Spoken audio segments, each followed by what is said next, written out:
Çempionatın lideri Sabah daha bir asan qələbə qazana bilər. Çünki rəqib krizisdə olan Naxçıvanın Araz klubudur. Mən sizə Dambraskasın tətbiq etdiyi 3 möhtəşəm oyun elementindən danışmaq istəyirəm.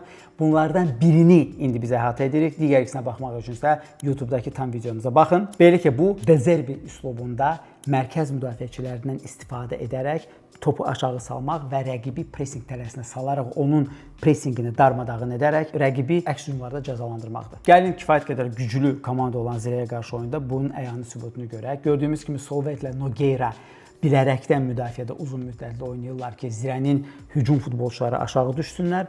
Bundan istifadə edən Puxaç öz markerindən qoparaq topa pasa gəlir və pasa gəldikdən sonra onun bir neçə saniyəsi var ki, topu ram etsin. Puxaç burada ideal pas kanalı olan uzun topla vertikal olaraq pas ötürür İsayevə, hansı ki, çox rahat şəkildə Xəyal Əliyevi boş qapıya çıxarır. Bu da təsadüf deyil, səbirli build-up'ın və rəqibi pressing tələsinə salmağın mükafatıdır. Araz isə əks istiqamətdə gedir. Yəni komandanın düşüşü Demçenkonun təyin olması ilə bitmədi. Əksinə bu davam edir. Bu da səbəb ondan ibarətdir ki, Demçenko əlində hansı komandanın olduğunu başa düşməyə çalışır və bu fonda da Arazın daha bir eybi üzə çıxır. Bu da standartlardan, xüsusilə uzaq dirəyi qoruya bilməməyidir. Məsələn, gəlin bu epizoda baxaq. Burada Neftçi ilə maçda Elvin Bədalov uzaq ürəkdə puskuda durur və heç kim tərəfindən tutulmadan qapıya zərbə endirir. Qapıçı sadəcə olaraq burada xilas edir.